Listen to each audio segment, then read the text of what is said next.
Hello Year 10s and welcome back to Mathematics. In today's lesson we're continuing with our topic of measurement and we're going to be looking at the surface area of cylinders and composite shapes. So this is on page 15 of your new booklet. And so for today's learning intention and success criteria we've got to find the surface area of cylinders and composite 3D shapes. We want to be able to identify the net of a cylinder and calculate surface area and then calculate the surface area of composite 3D shapes. So let's get started in today's lesson. So firstly, we're talking about cylinders today. Cylinders is just a special case of a prism where the cross-sectional shape is a circle. So last lesson we looked at finding the surface area of rectangular prisms and also triangular prisms. Today we're talking about cylinders, which is just a circular prism. If you have a look, if I cut my cylinder anywhere along this, along the height, you'll make this circular shape. And so when we're trying to find the surface area of a cylinder, just like we did before, we're going to actually try to imagine the shape of the net. And so what I have here is actually a visual demonstration of how we actually can do that. So here we've got a regular cylinder, and what we can do is we can actually unwrap the cylinder, and hopefully you notice it will open up like so. Ooh. And so when we open up the net, we actually get this measurement, this shape here. Two circles and a rectangle in between. So let me just draw that here. So for our net, we have a circle, a rectangle in between, and another circle. Now hopefully you can tell, unlike my bad drawing, the circle at the top and the circle at the bottom are going to have the exact same shape. And so here, they both have a measurement of the radius r from my diagram. And the rectangle here has a height h from the diagram as well. So this h, that's going to be this h here, and this r is just the radius of my circle here. Okay, but the other thing that we need to think about is, so with these two circles at the top and bottom, we can actually find the area of that quite easily. We looked at finding the area of a circle a couple of lessons ago. The rectangle is also very easy to find. We just need to use our formula base times height. We've got the height, but there's a bit of a problem. We don't know how long it is, that base. What is this measurement over here going to be? We're not quite sure about that. This is where I'm going to grab my visualizer again. If I continue sliding, hopefully you can see that if I unwrap this, the base of that rectangle is actually made up of the exterior of my circle. In our measurement, we have a particular word for this. This is my circumference. So here, I'm just going to go back to my thing. This measurement here actually lines up with the total exterior of my circle or the circumference of my circle. So I'm going to call this C for circumference. And so when we're trying to find the surface area of a cylinder, what we need to do, if we want to find the surface area of our cylinder, we just need to find two lots of the area of the circle plus the area of the rectangle in between, which has the circumference as its base and the height as its height. Now here, this is where we need to actually recall two formulas. Now in this, we haven't actually talked about the circumference of the circle in this topic because it's actually assumed knowledge from previous years, but let's just go through the formula for the circumference of a circle. If you want to find the circumference of the circle or the perimeter of a circle, the formula that we end up using is 2 pi r. 2 times pi times r. And so if we want to find that circumference, we just do 2 times pi times r. We're still just using one real measurement, which is just r. And the other thing that we need to recall is the area of a circle. And if you remember from our lesson a couple of lessons ago, the area of a circle is just pi r squared. Pi r squared. So when we're trying to find the surface area of a cylinder, what we need to do, we just follow that surface area that we figured out. We want to find the area of the top and the bottom circles. Then what we want to do is find the circumference of the circle because we will need that measurement to help us figure out what the base of the rectangle is for our rectangle in the middle. Find the area of the rectangle by doing A is equal to base times height, and then add all the areas together. I'll give you guys a few seconds just to get this copied down. And so here, this is where we actually, this is how we find the surface area of our cylinder. We find the area of our circles, then we find the area of that rectangle, and then we add it all together. Here, the only thing we need to add on is that we need to actually find the circumference to help me find that area, the area of the rectangle in between. So let's actually have a go at a few questions here. So let's have a look down the page. So over the next page, we want to find the surface area of the following cylinder. So here we've got a cylinder, we've got the radius r. So let's just write down a few pieces of information. So the radius r is this 1.7, so r is 1.7 meters. We've got the height h, which is this 5.3 meters. And so all we need to do is we need to find the area of our circles and then multiply that by 2 for the top and bottom, and also find the circumference. Now to help us out a little bit, I'm just going to find the circumference first. So here, let's actually go and do this. Oh, actually, we can find the area of a circle too. So if you remember, so area of a circle is just pi r squared. And so let's just put in our measurements here. It's going to be pi times 1.7 squared. I'm going to get a calculation for that in a moment, so don't worry about that. The other thing that we need is the circumference. C is equal to 2 times pi times r. And so here we're going to do 2 times pi times the radius again, 1.7. Okay, so we're going to figure those out in a moment, but let's just do the surface area of our cylinder. Surface area is just 2 lots of the area of a circle plus the area of the rectangle. And what we noted was that we're going to have 2 lots of pi times 1.7 squared, which is the area of my circle.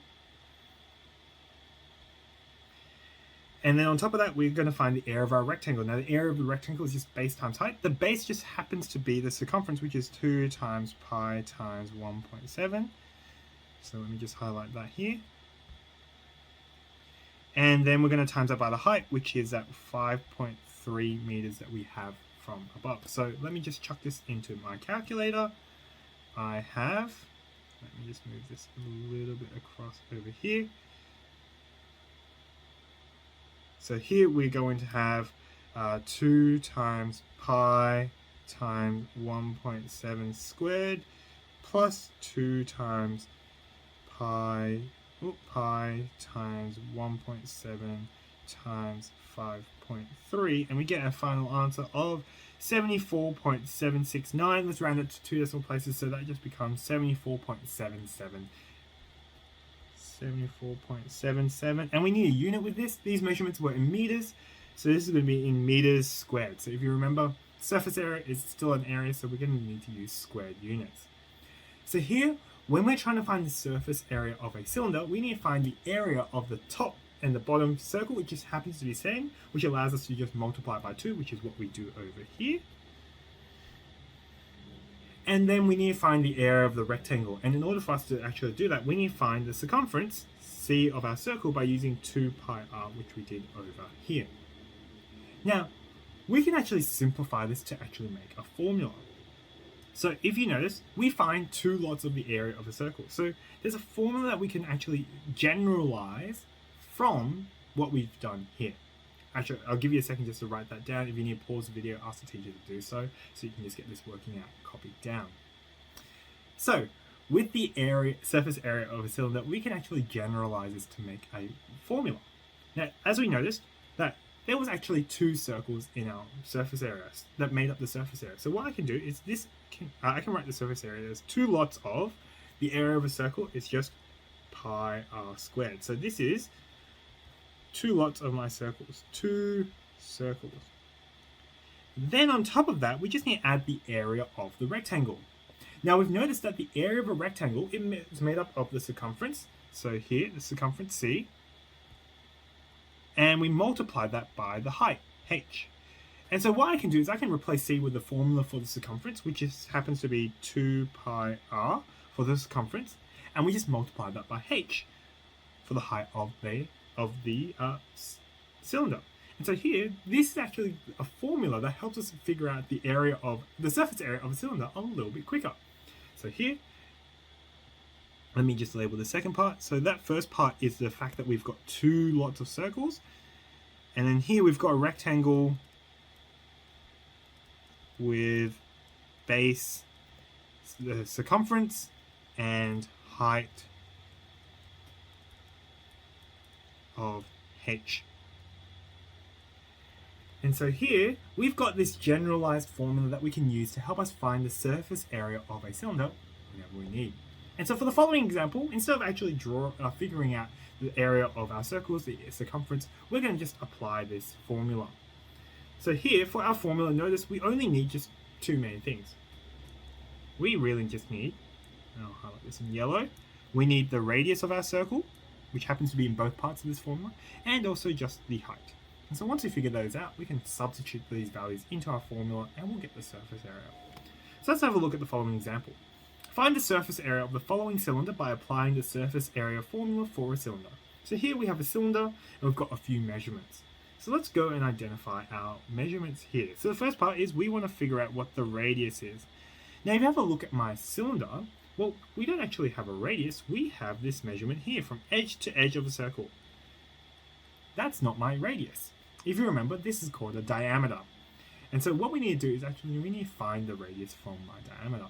How do I do that? Well, the radius is just half of a diameter. And so what I can do is I can halve this, and so this becomes 8 divided by 2, which is 4 centimeters. Okay, so we've got our radius of our cylinder. The second thing we need to find is the height. Now from the diagram, hopefully you can see the height is just this measurement here, which is this 20 centimeters. And once I figured those two out, found those two things, I can just apply the formula. So let's just write down the formula. So the surface area of a cylinder is just 2 pi r squared plus 2 pi r h. And so all we need to do is substitute our values in. So we've got 2 times pi times 4 squared plus 2 times pi times 4 times 20. And so we can chuck this straight into our calculator once again. So let me just put this to the side. Let me grab my calculator out. Here we're going to get 2 times pi times 4 squared plus 2 times pi times 4 times 20, which gives us 603.185. If I round it to 2 decimal places, that's going to be 603.19. And we need a unit here. The measurements were in centimeters, so I'm going to need to put this in centimeters squared. So let me just rewrite this a little bit cleaner. 603.19 centimeters squared. And that's how we find the surface area of a cylinder. So here we can actually use this formula to make it a lot quicker for us to actually figure out, let me just try this again, figure out the surface area of a cylinder. So over the page, so I'm going to leave the partial cylinder for now, but over the page there's a few questions for you to have a go at, which involve calculating the surface area of a cylinder. So please have a go at those ones for me and we'll come back together in a moment. Hopefully you've had a go at those questions on finding the surface area of cylinders. What I'm going to do in this next part is actually look at a partial cylinder. Now here, we've got a shape that looks almost like a cylinder, but it's actually kind of like a slice of a cylinder. We've looked at this shape before in this topic, this shape at the front here. If you remember, this is a sector. And so here, for this particular, if you remember, the area of a sector was just whatever angle was at the center of our circle, theta over 360 degrees for the total circle, and we times it by pi r squared. Now, when we're trying to find the surface area of this particular partial cylinder, what we're going to need to notice is that actually, when we get this partial cylinder, we've got this curved side as well, just like we did with the with our cylinder. When we had our original cylinder, that middle rectangle was actually curved around the outside of my circle. But because we've actually cut open the cylinder, we've got these two other sides, this one over here and the one on the other side, that we need to also include. So if I was to draw out the net for this particular shape, so I'm going to go through this example in a moment, but if I was to draw out this particular shape, it would look something like this. We've got a sector at the top, looks something like this. This happens to be 60 degrees. We've got a rectangle which corresponds with the curved side of my rectangle. I've got another sector at the bottom, and then we've got two rectangles on either side. Now mine looks a little bit wider than it should be, and I can once again label a few measurements here. So we've got that this length over here is this 2 centimeters. this length over here is also going to be 2 centimeters. So this means that this side and this side are also going to be 2 centimeters each. And we've also got a 8 centimeters here. Now the measurement that we don't know is actually this side here.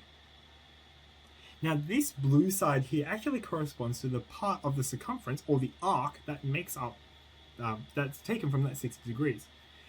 And so when I'm trying to find the surface area of this shape, I'm actually just going to find the area of each one of those parts like we did with our previous examples. I'm just going to label it as 1, 2, and 3. Now a few things you notice, hopefully you can see that the areas for the first and the third rectangle are going to be exactly the same. So when I find the surface area of this particular partial cylinder, hopefully you can see, there's actually 2 sectors at the top and at the bottom which are exactly the same shape. Now I haven't labeled the one at the bottom, but hopefully you can see, because this is a partial cylinder, this is going to have the exact same shape and the exact same measurements as the one at the top. And so this is going to be 2 lots of the area of the sector plus 2 lots of the area of the rectangles on the left and the right, and we're going to find the area of the curved rectangle in the middle. Okay, so let's just find the area of the 2 sectors. So the first part, 2 times, and for the area of a sector, it's theta over 360 times pi r squared. Then we've got 2 lots of the rectangle BH plus 2 lots of the the curved rectangle. Now to find that curved, the length of that blue line, that curved part, well, just like we did with the sector, we want to find what fraction of the circumference actually takes up. And in this case, that's also going to be that theta over 360 times this time by the circumference, so 2 pi r. Then we're going to times that by h for the height. So here, let me just highlight here, this part here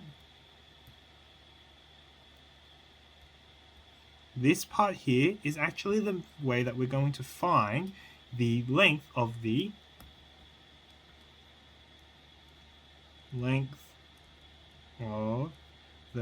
arc. So this is actually called an arc. It's a part of the circumference. And so we actually need the angle at the center. So the first part here is the angle at the center of the circle.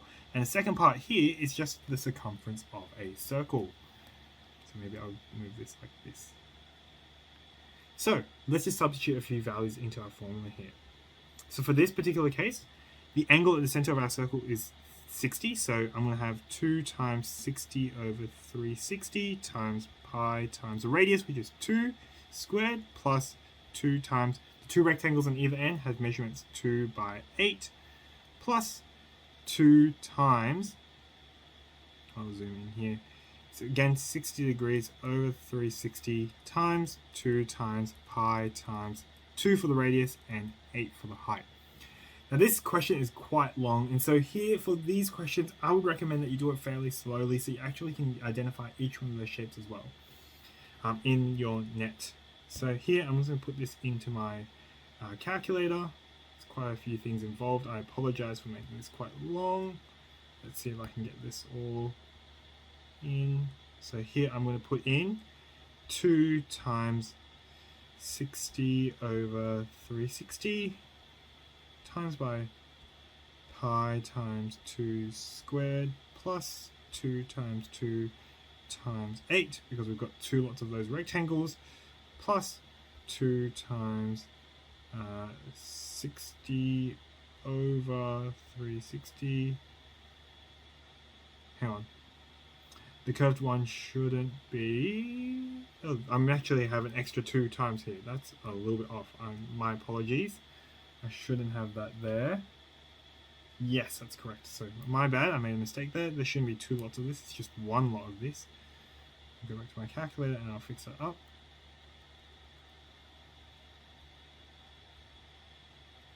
(60 over 360) times by 2 times pi times 2 times 8, and so we should get 52.94. And the measurements were in centimeters, so this is centimeters squared. Okay, this question was a little bit trickier. So with these particular examples where it's partial cylinders, what we need to do is actually we need to break down the partial cylinder into a few different shapes. First of all, we've got the sectors on either end. So the sectors, to find the area of a sector, we use theta over 360 pi r squared. So the angle at the center of the sector times the area of the circle. So here, this is the angle at the center, and then we've got the area of a circle.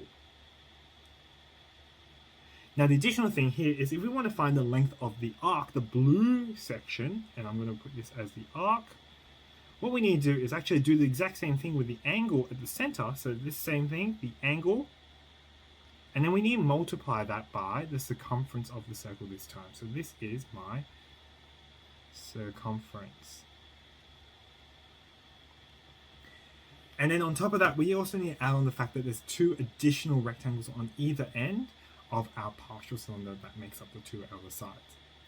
So hopefully that was helpful. If it was a bit confusing, that's understandable. Just have a go at these. There's a few questions for you to have a go at. So have a go at them slowly and just make sure that you draw out the net if you're not quite sure of how to see where these shapes come from. So I'll give you guys a chance to have a go at the questions. So these ones on page 19. So have a go at those questions for me and we'll come back together in a moment. Okay, so hopefully you were able to have a chance to go through those questions. What we're going to do in this final section of this video is go through finding the surface area of composite shapes. So what we've actually gone through how to find the surface area of a few different types of prisms, and what we can do is we can actually combine all this together to find the surface area of composite shapes. 3D shapes are made up of multiple different 3D solids. So with these particular shapes, the important note that we have here on page 20, I believe, what we want to do is we want to only include the areas of the outside faces. If the faces that overlap or don't cover each other up and aren't on the outside, they're not going to make up my surface area. So that's a thing to note in these examples. So let's have a look at the following examples. So here, let's have a look at this first shape. Find the surface area of the following composite shape.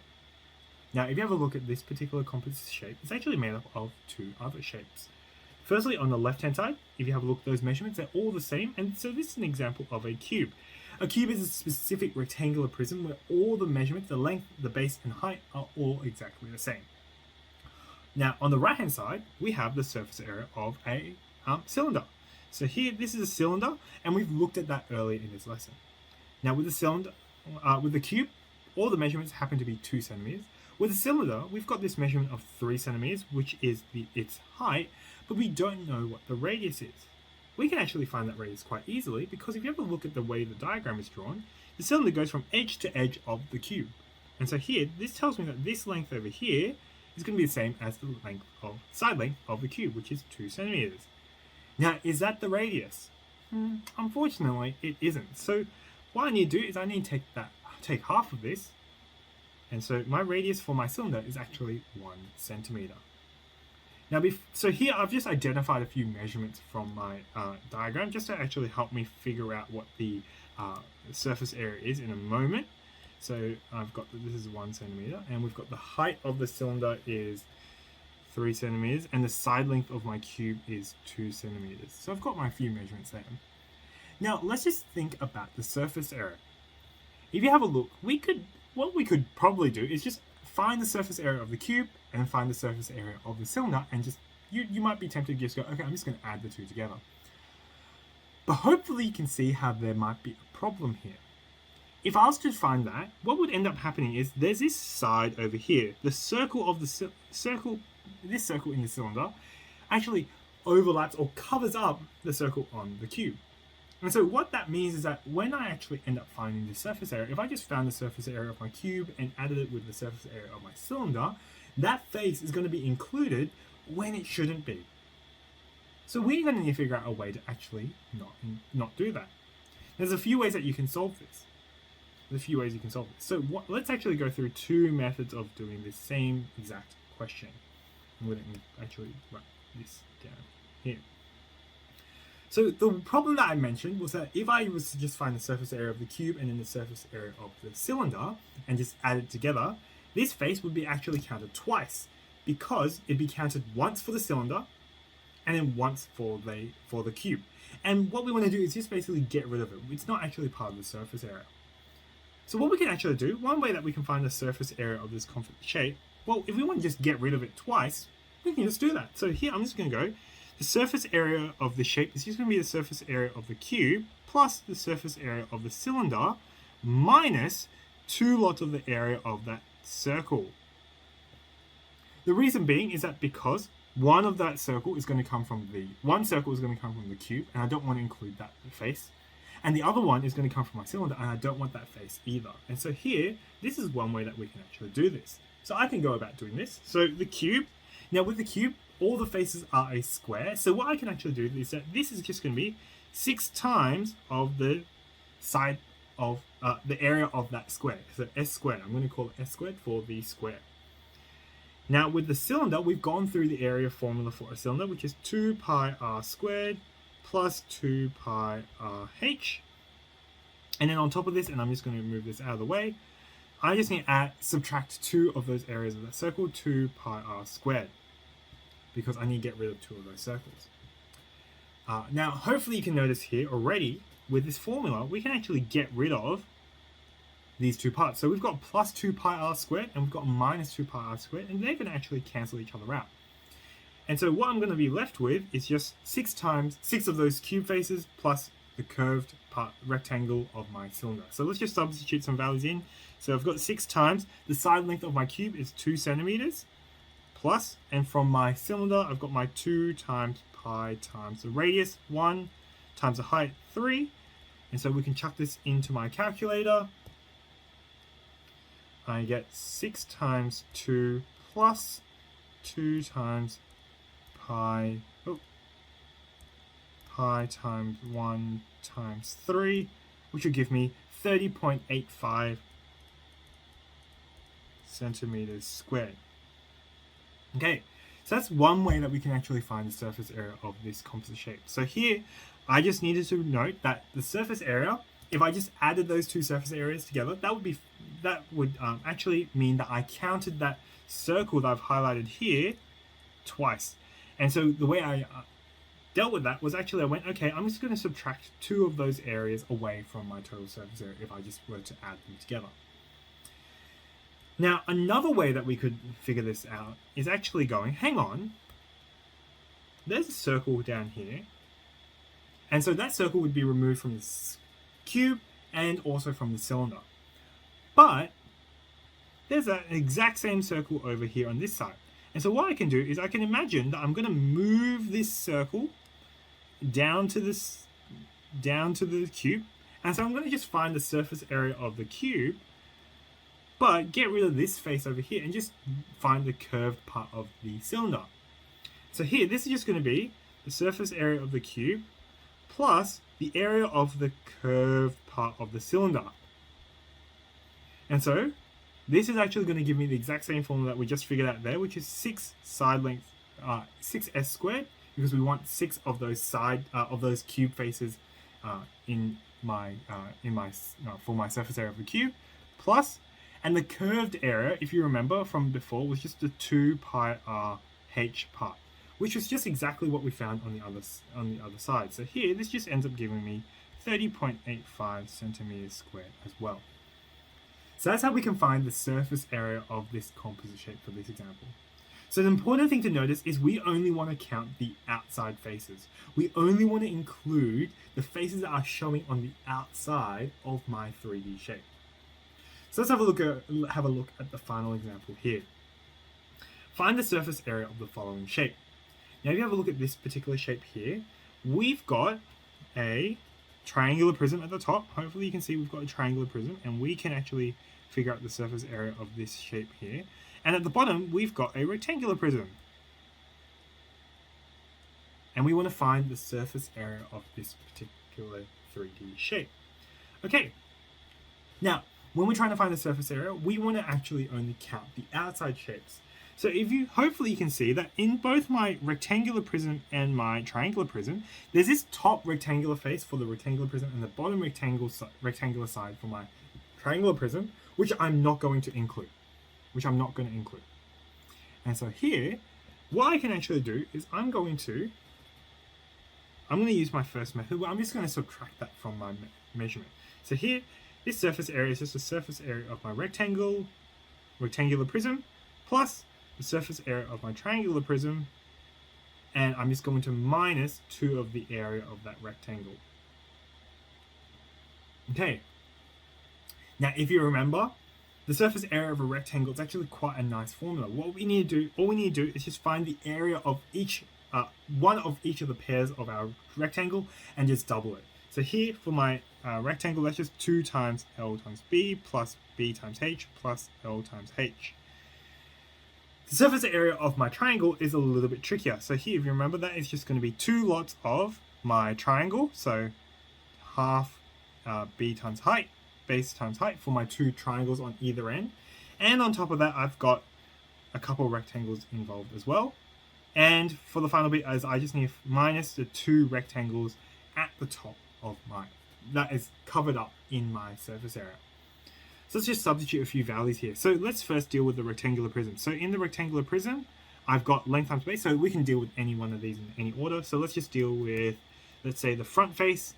This one over here is 6 times 8. So here I'm going to have 6 times 8 plus, then next this face over here, which is 6 times 10. And then we've also got the bottom face. Now we're also going to double it because, and still do the calculation for the top one. Because at the end here, this last minus 2BH is actually going to minus it from my particular equation. So here, plus 8 times 10 as well. Okay, then we're going to deal with the triangular prism. Now the triangular prism, I need to figure out the area of my triangle. So that's 2 times half times, so 2 triangles, so 2 times, half times base times height. The base of that triangle is this measurement here, which happens to be 8. Times 8 times the height of my triangle, which is 5.7 over here, 5.7 plus, and we just need to add on all the triangles, or all the rectangles here. Actually, and I'm missing actually one more rectangle here, and we're going to be subtracting that rectangle in the end anyway. So I've got my first side over here. This is 7 by 10. Because we've got this 7 centimeters and this 10 centimeters over here, so this is 7 by 10. We've got the side on the rectangle on the other side, so the other side, which would be over here. Now that also has a measurement of 7 by 10 because this length here is a dash through it, so that's also going to be another 7 times 10. And we've also got that top face that we're including again, which is an 8 by 10 here. Then from all of this, we're just going to subtract 2 lots of that rectangle that is being covered up and isn't on the outside of my rectangle. So from here, I'm going to minus 2 times 8 times 10. And so here we can chuck this all into my calculator. Now this is quite long, and so this is where we want to put this in our calculator very carefully. So here I'm going to have 2 bracket 6 times 8 plus 6 times 10 plus 8 times 10. Close that bracket, plus 2 times a half for our 2 triangles, times 8 times 5.7, plus 7 times 10 for our first rectangle, plus 7 times 10 for our second rectangle in our triangular prism, plus 8 times 10, and we're going to minus 2 lots of that 8 times 10. So 2 times 8 times 10. And so we get a final answer of 481.6. And we want to get a unit for this. So here are all the measurements in centimeters, so centimeters squared. So for this particular composite shape, when we are trying to figure out the surface area, what we needed to do was we actually figured out the surface area of the rectangular prism, and then the surface area of a triangular prism, and then we subtracted the faces that were covered up. So here we had that rectangular side over here, which would have been counted once when we were trying to find the surface area of a triangular prism, and also once when we try to figure out the surface area of the rectangular prism, and so we minused 2 lots of it over here. So that's how we find the surface area of composite shapes. Now over the page there's a few questions for you to have a go at. Have a look at these questions, and hopefully that was helpful. If you're not sure about something, feel free to ask or send me an email. I'm more than happy to answer your questions. But until next lesson, Year 10s, I hope you guys are staying safe wherever you are, and I'll see you in the next video. Bye!